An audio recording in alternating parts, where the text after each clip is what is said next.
Melakukan kehendak Tuhan merupakan ucapan syukur yang sejati. Melakukan kehendak Tuhan merupakan ucapan syukur yang sejati. Ayat 6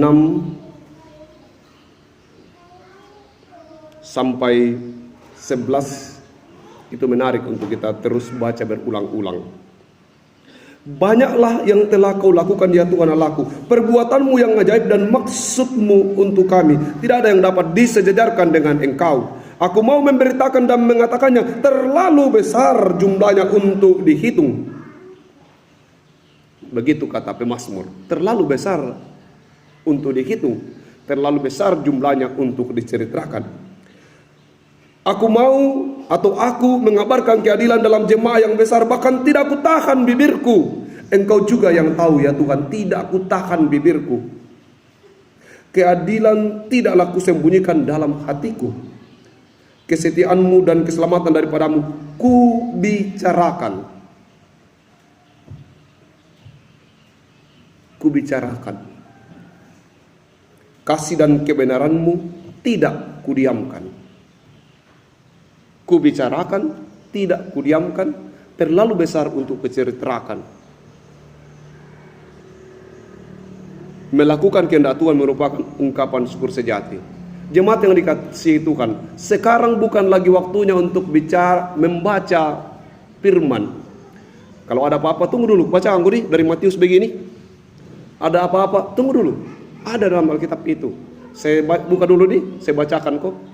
Sudah lewat itu. Waktunya sekarang bukan lagi membaca, tapi melakukan. Tidak perlu lagi kasihilah sesama manusia terdapat di mana. Tidak perlu lagi itu. Tapi kehidupan sehari-hari kita sudah harus menjadi bukti bahwa oh iya, itu Matius 22. Oh itu Matius 28. Karena dia sedang bersaksi memberitakan bahwa ajar mereka dan baptis mereka itu 28 dan seterusnya. Seluruh tindakan kita harus menjadi bagian dari cerita Alkitab itu sendiri, bukan bagian dari bacaan Alkitab itu sendiri. Saatnya bukan lagi baca, tapi melakukan. Kalau kita memberitakan firman Tuhan, tidak harus katakan tunggu dulu saya ambil Alkitab, kita baca. Tapi sekarang Alkitab dibaca orang, firman Tuhan dibaca orang melalui kehidupan kita sehari-hari. Kehidupan yang real, perbuatan yang nyata.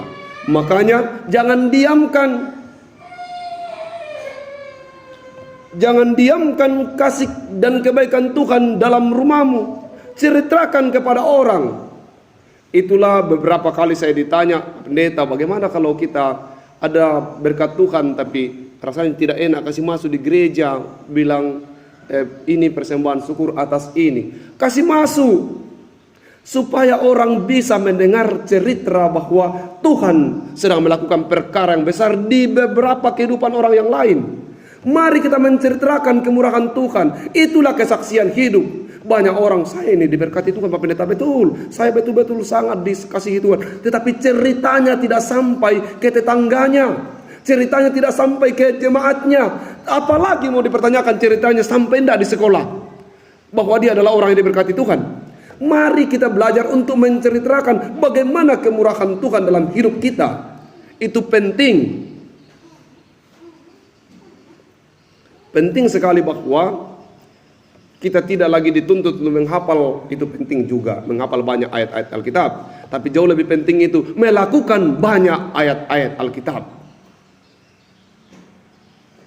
Makanya dalam bacaan ini, sebenarnya Mazmur 40 ini disinyalir ada dua yang sedang timbak-timbak. Artinya terjadi percakapan, sebenarnya dialog.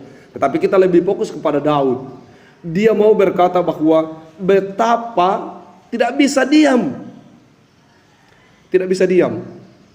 Sebenarnya di balik itu dia juga sempat berkata begini, lebih banyak dosaku daripada rambutku. Tetapi dia tidak mau mengorek itu. Dia mau menceritakan bagaimana yang membuat dia tidak bisa diam adalah cerita tentang bagaimana Tuhan begitu baik dalam hidupnya, bagaimana Tuhan begitu mengasihinya. Dan itu yang harus dibuktikan ke dunia di mana kita ada, bahwa Tuhan sungguh mengasihi kita dalam kehidupan yang nyata. Sebuah cerita, katanya ini cerita nyata, saya dapat dari teman, mungkin sudah pernah saya sampaikan dalam ibadah-ibadah. Ada seorang anak kecil memiliki seekor kucing. Begitu kucing itu sangat disayang, seperti saudara sendiri. Saking disayangnya, seluruh hal yang dilakukan oleh anak itu diberlakukan sama kucing itu. Makanannya sama, bahkan tidur sama, dan lain sebagainya. Suatu hari kucing itu sakit, berkali-kali dibawa ke dokter, tetapi nampaknya penyakit kucing itu parah. Lalu anak itu mulai sedih. Orang tuanya juga sudah mulai putus asa. Tapi anak itu bilang begini, jangan putus asa mama, masih ada satu harapan. Apa itu? Panggil Pak Pendeta. Oh iya, tapi apa kalau pendeta mau datang untuk doakan kucing? Dan harapan kita tinggal satu, panggil Pak Pendeta. Lalu dipanggil Pak Pendeta, berkali-kali Pak Pendeta katakan, untuk apa? Untuk doakan kucing. Dia katakan, tunggu dulu. Tapi karena terlalu sering anak ini telepon pendeta, maka pendeta datang. Lihat ternyata betul, kucing itu sudah terbaring lemah. Lalu dia berdoa, karena agak kesal, karena dia bilang, apa ini kucing mau didoakan. Lalu dia berdoa begini, Tuhan, kucing sakit, kalau mau mati, matilah. Kalau mau sembuh, sembuhlah. Amin. Dia pulang. Berapa waktu kemudian ternyata kucing sembuh. Begitu bahagianya anak itu, dan menelpon Pak Pendeta, terima kasih Pak Pendeta doanya. Ternyata kucing itu sembuh.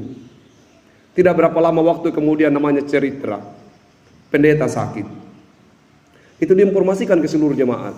Oh, Pak Pendeta lagi sakit dan ada di rumah sakit, dan sedang dalam keadaan yang kritis. Anak ini katakan, Ibu, saya mau pergi jenguk Pak Pendeta di rumah sakit. Kenapa? Saya mau pergi karena dia sudah jenguk kucing saya waktu sakit. Dia datang.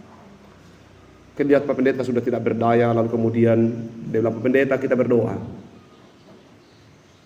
Lalu mereka berdoa. Apa yang dibilang anak ini? Tuhan, Pak Pendeta sakit. Kalau mau mati, matilah. Kalau mau hidup, hiduplah. Secara sepintas bahwa yang kita lakukan itu seperti biasa-biasa saja. Tetapi tidakkah kemudian kita mengerti bahwa selalu ada pesan dari setiap hal yang kita lakukan, termasuk dari cerita ini tadi. Bagaimana anak itu menerima bahwa oh begitu kalau berdoa yang benar, ternyata sembuh itu kucing. Ya tidak tahu, mudah-mudahan pendeta itu sembuh. Toh, kita berharapnya begitu supaya, tapi jangan dikembangkan Indo ini, karena ini doa kepepet kapang. Doa itu dilakukan dalam bentuk yang kesal, tapi ternyata kucing itu sembuh, kemudian dilakukan lagi anak itu. Kenapa? Karena anak itu mencontohi apa yang dilakukan bapak tadi. Demikian sebenarnya dalam kehidupan kita. Ada banyak hal-hal yang kita anggap tidak penting. Sudah baru-baru beli motor Pak Langsir, toh? Ke motor Pak Langsir ji. Tapi kalau tradisi dalam rumah itu bersyukur, maka kita pasti panggil semua. Sini, kita baru-baru beli motor Pak Langsir sawit, kita mau berdoa. Pasti anak-anak bilang, untuk apa anda berkarat begitu. Tapi kita harus berdoa. Berdoa untuk apa? Bukan hanya bicara tentang motor itu, tapi bicara tentang bagaimana ke depan memakai kendaraan itu. Karena itu bagian dari hal yang perlu disyukuri. Sekarang ini nanti yang besar-besar baru disyukuri, yang kecil-kecil terlewatkan. Beberapa hari yang lalu anak saya disuruh orang berdoa, lalu dia mendoakan cucian tangan. Semua orang tertawa, tapi saya bilang jangan tertawa, biarkan dia lanjut saja. Sesudah berdoa, dia berdoa berharap cucian tangan menjadi wadah yang terutama dalam makan. Dia menjelaskan ke kami waktu selesai makan, dia bilang, jadi yang paling penting dalam makan itu cucian tangan. Kan sebelum kita makan kita harus cuci tangan. Artinya yang terbersih dari semua itu adalah air cucian tangan. Kalau air cucian tangan tidak bersih, sia-sialah kita cuci tangan. Dia ngotot dengan pendapatnya, tetapi memang dia punya konsep yang berbeda. Suatu hari ditelepon neneknya dari kampung. Halo, Dirga, apa mau makan? Stop. Saya tidak mau bicara dengan bapak tua. Kenapa? Dia membicarakan hal-hal yang tidak penting. Dia maunya bilang, bagaimana keadaanmu, bagaimana beritamu, begitu. Jadi budaya kita berbeda dengan dia. Nah itu yang saya mau ceritakan dari situ adalah, mari kita belajar benar-benar menceritakan kemurahan Tuhan. Kalau tidak pernah kita cerita kemurahan Tuhan sama anak-anak kita, maka anak-anak kita juga akan mengalami hal yang sama. Oh iya, Maiko, sini kau. Ini ada ini karena kemurahan Tuhan. Cukup ini, kamu pakai beli HP, ini pemberian Tuhan. Hanya Bapak yang kerja. Hal-hal itu penting ditanamkan dalam diri anak-anak kita. Itu yang dilakukan oleh Daud dalam perjalanan kehidupannya. Selalu menceritakan kemurahan Tuhan.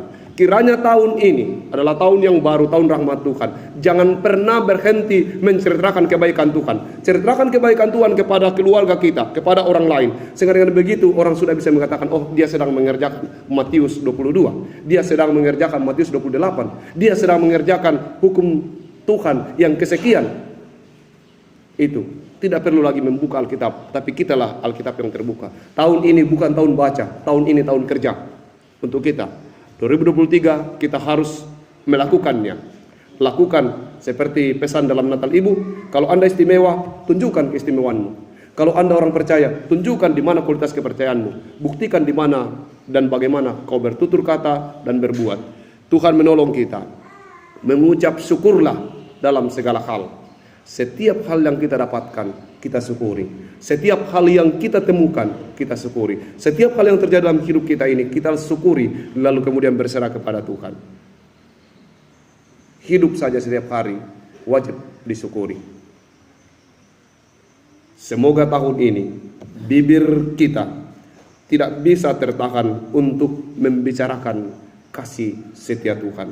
Mulut kita tidak bisa tertutup ingin selalu menceritakan betapa baiknya Tuhan. Perbuatan-perbuatan kita adalah nyanyian dari isi Alkitab. Kata-kata kita adalah senandung yang berisi pujian, yang membuat orang yang mendengarnya terhibur, yang membuat orang mendengarnya merasa ada dalam damai sejahtera. Perbuatan Tuhan terlalu besar untuk kita ceritakan, sehingga tidak ada alasan untuk berkerut di hadapan Tuhan. Tuhan sudah menghadapkan wajahnya kepadamu, tersenyumlah karena Tuhan sedang menghadapkan wajahnya kepadamu. Amin.